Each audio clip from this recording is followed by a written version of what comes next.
ಯಪ್ಪ ಚಂದ್ರೆ ನಿನ್ನ ತಗೋರ ಚಂದ್ರ ಚೆಲುವೆ ನಿನ್ನ ಮಗನ ಕೊಡಕತ್ತೇನ್ಲಿ ಎಲ್ಲಿ ಬಿಡ್ರಿ ನೀವು ಕರೆದ ಕರೆ ಅವ್ರು ಏನು ಕೆಲಸ ಇದ್ದ ಹೇಳ್ರಿ ಆ ಶರತ್ ದೇಸಾಯಿ ಏನಾದರೂ ಬೇಗ ಕರೆದುಕೊಂಡು ಬಾ ಅಂತ ಹೇಳಿದೆ. ಓಹೋ ಒಳ್ಳೆ ಸುಖರಾಮ ಸೂತ್ರ ಹೇಳಿದ ಹೋಗಿ ಅವು ಯಾವ ಸುಳ್ಯಾರ ಮನ್ಯಾಗ ಕುಂತಿರ್ತಾನೋ ಎಲ್ಲಿ ಹುಡುಕಾಡ್ಕೊಂಡ್ ಬರ್ದಂತ ಹೇಳ್ರಿ ನೋಡುನು.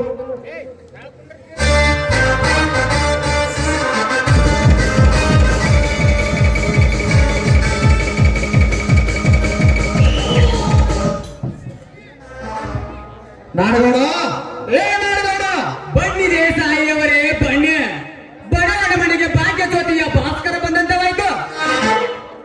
ನೋಡು ನಾಡಗೌಡ, ಈ ಸತ್ತು 10 ಹಳ್ಳಿಗಳಿಗೆ ನಮ್ಮ ದೇಶಗತಿ ಬಡತನ ಎಂತಾದ್ರು ಎನ್ನುವುದು ಈ ಜನಕ್ಕೆ ಗೊತ್ತಿದೆ. ಅಂದ ಹಾಗೆ ನಮ್ಮ ಅಜ್ಜರು ಹಿಂದಿನಿಂದ ಹೆಸರು ಉಳಿಸಿಕೊಂಡು ಬಂದಿರುವಂತೆ ಇನ್ನು ಮುಂದೆ ಅದೇ ತರನಾಗಿ ನಿಮ್ಮಲ್ಲಿ ಆ ಆಸೆ ಇದ್ದರೆ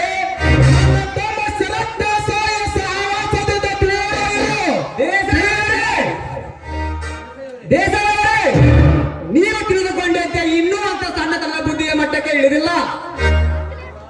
ಗೌಡ, ನೀನು ಎಂತದು, ನಿನ್ನ ಗುಣ ಎಂತದು, ನಿನ್ನ ನೀತಿ ರೀತಿ ಎಂತದು ಎನ್ನುವುದು ಹುಟ್ಟಿನ ಕೂಸಿಗೆ ಗೊತ್ತು.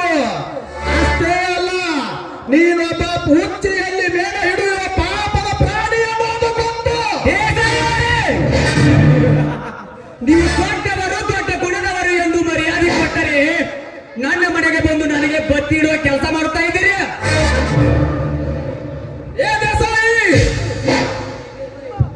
ಈ ದೇಸಾಯಿ ನಿರಪರಾಧಿಗಳಿಗೆ ಎಂದೂ ಅನ್ಯಾಯದ ಪಟ್ಟ ಕಟ್ಟಿಲ್ಲ. ಸತ್ಯದಿಂದ ನಡೆಯುವವರಿಗೆ ಎಂದೂ ಅನ್ಯಾಯದ ತೀರ್ಪು ಕೊಟ್ಟಿಲ್ಲ. ನಾಡಗೌಡ, ನಾನು ಒಂದು ಮಾತು ಹೇಳುತ್ತೇನೆ, ನೆನಪಿನಲ್ಲಿಟ್ಟುಕೋ. ನನ್ನ ತಮ್ಮ ಶರತ್ ದೇಸಾಯಿ ಸಹವಾಸದಿಂದ ದೂರ ಇದ್ದರೆ ನಿನಗೂ ಒಳ್ಳೆಯದು, ನನಗೂ ಒಳ್ಳೆಯದು. ದೇಸಾಯಿಯವರೇ, ಮನೆಯಲ್ಲಿ ತಮ್ಮನಿಗೆ ಪೆಟ್ಟು ಕೊಟ್ಟು ಬುದ್ಧಿ ಹೇಳೋದನ್ನು ಬಿಟ್ಟು ಮತ್ತೊಬ್ಬರನ್ನು ಹೆಣಸಲು ಬಂದಿದ್ದೀರಲ್ಲ, ಇದು ಸರಿ? ಇದು ಸರಿ ತಪ್ಪಿನ ವಿಷಯ ನನಗೆ ಹೇಳಬೇಡ. ಪ್ರತಿಷ್ಠಿತವಾದ ಒಂದು ಮನೆತನದ ಸುದ್ದಿ ಕೋತಿ ತಾನು ಕೆಡುವುದಲ್ಲದೆ ಇಡೀ ಒಣವನ್ನು ಕೆಡಿಸಿದ್ದೇನೋ ಕಾಲ ಇದೆ, ತಿಳಿದಿಲ್ಲವೇ? ಮನೆಯಲ್ಲಿ ಡೊಂಕುತ್ತಿದ್ದವ ದೇಶದ ಡೊಂಕುತ್ತಿದ್ದಲು ಸಾಧ್ಯವೇ ಅನ್ನುವ ಗಾದೆ ಕೇಳಿದೀಯಾ ದೇಸಾಯಿಯವರೇ? ಏನಾಡಬೇಡ, ನಿನ್ನ ತಲೆ ಹಾರದ ಮಾತುಗಳನ್ನು ನಿಲ್ಲಿಸು. ನಾನು ಹೋಗುವ ಮುನ್ನ ಒಂದು ಮಾತು ಹೇಳುತ್ತೇನೆ, ನೆನಪಿನಲ್ಲಿಟ್ಟುಕೋ. ಈ ಸುತ್ತು 7 ಹಳ್ಳಿಗಳಲ್ಲಿ ನಮ್ಮ ದೇಶದ ಮನೆತನ ಎಂತದ್ದು ಎನ್ನುವುದು ಇಡೀ ಜನಗಳಿಗೆ ಗೊತ್ತಿದೆ. ನಿನ್ನಿಂದಾಗಲೇ ನನ್ನ ತಮ್ಮನಿಂದಾಗಲೇ ನಮ್ಮ ಮನೆತನಕ್ಕೆ ಕುಂದು ಬಂದರೆ ನಿಮ್ಮ ಪಾಲಿಗೆ ನಾನೇ ಮನೆತನಾಗುತ್ತೇನೆ, ಬರುತ್ತೇನೆ.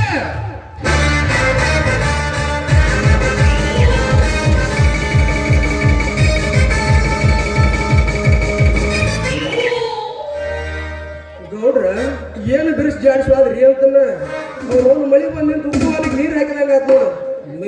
ಗಲಲ್ ರೊಕ್ಕನ ಕೊಂದ ಹೋಗಿಲ್ಲ. ದೇಸಾಯಿಯವರೇ, ಈಗ ಈ ನಾಡುಗೌಡರ ಎಡೆತ್ತುತ್ತಿದ್ದೀಯಾ?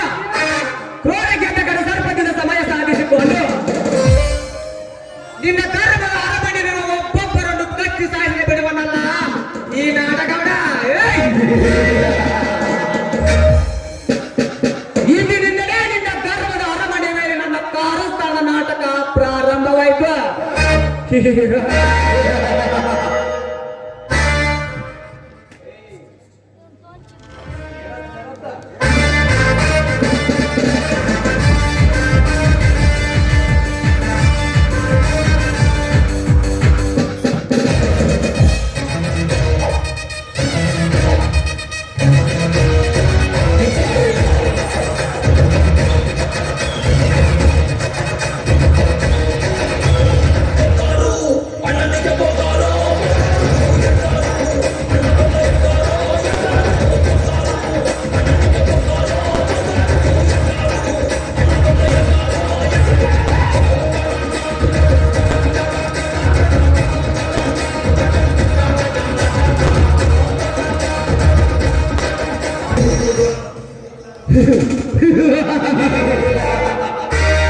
ಹೇ ನಾಡಗೌಡ, ಇಷ್ಟೊಂದು ನಗುತ್ತಿರುವಲ್ಲ, ಈ ನಗುವಿಗೆ ಕಾರಣ?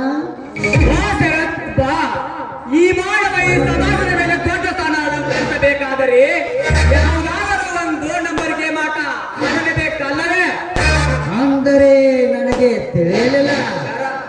ಯಪ್ಪ ದೇಸಾಯಿ, ತಿಳಿಲಾರ ತಿಳಿಗೇಳಿಗಳು ತಿಳಿನೀರು ನಂಗೆ ತಿಳಿಸಿ ಯಾಕ ಗೌಡ್ರದಾರ ಯಾಕೆ ವಿಚಾರ ಮಾಡ್ರಿ ಯಪ್ಪ?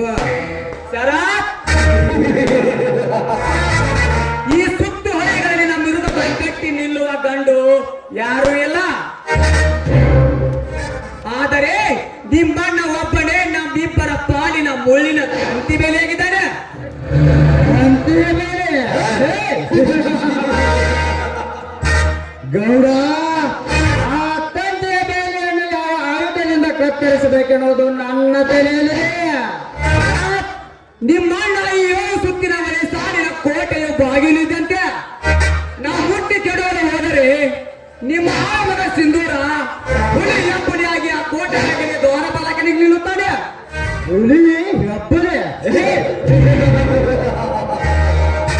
ಗೌಡ, ಆ ಸಿಂಧೂರನೆಂಬ ಹುಲಿಗೆ ಯಾವ ಪ್ರಾಣದ ಮದ್ದು ಚುಚ್ಚಿಸಿ ಅವನ ಸೂರತನದ ನರಗಳನ್ನು ಸಾಯಿಸಬೇಕೆನ್ನುವುದು ನನಗೆ ಚೆನ್ನಾಗಿ ಗೊತ್ತು. ನಾನು ಚಾಪೆ ಕೆಳಗೆ ನುಗ್ಗಿಯ ಚಿತ್ರ ಆದರೆ ನೀನು ರಂಗೋಲಿ ಕೆಳಗೆ ನುಗ್ಗುವ ಚಿತ್ರ ಇರಲಿ. ನಮ್ಮಿಬ್ಬರ ಅಂದರ ಮಾರಾಟ ನಿಮ್ಮ ಅಣ್ಣನಿಗೆ ತಿಳಿಯಬಾರದು. ನಾಡಗೌಡ, ಈ ಸರಸ್ಬೆಟ್ಟ ಬಾಣ ಇಟ್ಟ ಗುರಿ ಎಂದಿಗೂ ತಪ್ಪಿಲ್ಲ. ನನ್ನ ಅಣ್ಣರ ರಕ್ತ ನನ್ನ ರಕ್ತ ಒಂದೇ ಆದರೂ ಮನಸ್ಸು ಮಾತ್ರ ಬೇರೆ ಬೇರೆ.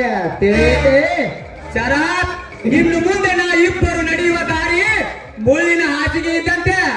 ಸ್ವಲ್ಪ ಎಚ್ಚರ ತಪ್ಪಿ ಹೆಜ್ಜೆ ಇಟ್ಟರೆ ಹಿಂಗತಿಂದ ಮಂಗನಂತಾಗ್ತಿವೆ. ನಾಡಗೌಡ, ನಮ್ಮ ಅಣ್ಣ ವಾಲಿಕಾರ ಸಿಂಧೂರ ನನ್ನ ಸೊಕ್ಕ ಮುರಿದ ಅವರಿಬ್ಬರನ್ನು ಹೇಗೆ ಬೀಗಿ ಬೀಗಿ ತಳ್ಳಬೇಕೆನ್ನುವುದು ನನ್ನ ತಲೆಯಲ್ಲಿದೆ. ಶರತ್, ನೀನು ಅಷ್ಟು ಮಾಡಿದರೆ ಈ 7 ಸುತ್ತಿನ ವಯಸ್ಸಾಲಿಗೆ ನಾವು ಇಬ್ಬರೇ ದಂಡನಾಯಕರು. ಗುಮಾಸ್ತ, ಇದೇ ಸಂತೋಷದಲ್ಲಿ ಗುಂಡು ಪಾಟಿಗೆ ಸಕಲ ಸಿದ್ಧತೆ ಮಾಡಿಸು. ಹಿಂಗಂತಿರೋದು ಗೊತ್ತಿದ್ದ ಎಲ್ಲ ರೆಡಿ ಮಾಡಿ ಇಟ್ಟಿನ ಬರ್ರಿ ಗೌಡ್ರ. ಇನ್ನ ಗುಂಡ್ ಹಾಕಿ ದಂಡ ಎಬ್ಸೋಣ ಅಂತನ್ನ. ಗುಮಾಸ್ತ, ತಡ ಬೇಡ ಬೇಡ, ಅವಳನ್ನು ಬೇಗ ಕರೆಸು. ನೀನು ನಿಂದ್ರ ಬರಾಕತ್ತ ತಡಿ ಒಂದಿಟ್ಟು ಒಳಗೆ.